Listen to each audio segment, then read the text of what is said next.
News hour సార్వత్రిక ఎన్నికల సమరం ముగిసింది. అసెంబ్లీ ఎన్నికల బరిలో నిలిచిన అభ్యర్థుల భవితవ్యం స్ట్రాంగ్ రూముల్లోని ఈవీఎంలో నిక్షిప్తమైంది. గెలుపోటములపై పార్టీలు అభ్యర్థులు ఎవరి లెక్కలు వారు వేసుకుంటున్నారు. జిల్లాల్లో ఎక్కడ చూసినా అభ్యర్థుల గెలుపోటములపైనే జోరుగా చర్చలు సాగుతున్నాయి. ఒంగోలు లోక్సభ పరిధిలో 8 అసెంబ్లీ స్థానాలు ఉన్నాయి.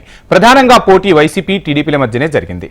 జిల్లాలో అధిక పోలింగ్ శాతం నమోదైన నేపథ్యంలో నేతల తలరాతలు మారతాయన్న వాదనలు వినిపిస్తుండగా అభ్యర్థులకు సంబంధించి ప్రధాన అనుచరులు నాయకులు ఆఖరుకు కార్యకర్తలు కూడా తమ నాయకుడు గెలుస్తాడంటే కాదు తమ నాయకుడే గెలుస్తాడంటూ పందేలకు సిద్ధమైపోతున్నారు.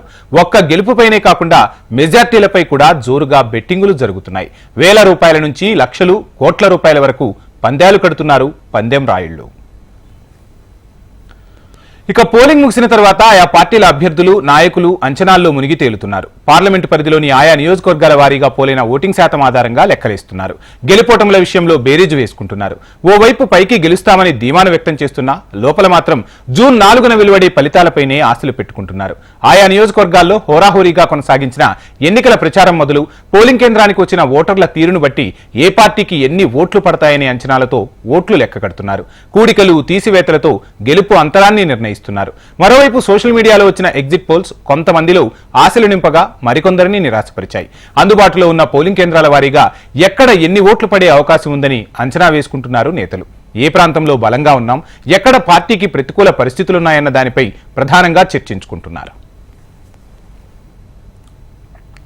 ఇక గత ఎన్నికల్లో పార్టీల వారీగా వచ్చిన ఓట్లను పరిగణలోనికి తీసుకుంటూనే ఈసారి ఏ గ్రామాలు డివిజన్లలో ఎవరికి ఓట్లు పెరిగాయో తగ్గాయో విశ్లేషించుకుంటున్నారు.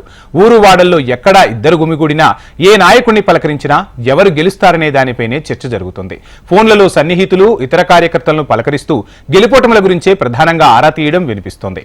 ఏ వర్గం వారు తమకు అనుకూలంగా ఓటు వేసే అవకాశం ఉందని తెలుసుకుంటూనే ఎవరు ప్రతికూలంగా వ్యవహరించారనే విషయాలపై అనుచరులతో ముఖ్య నాయకులు చర్చిస్తున్నారట.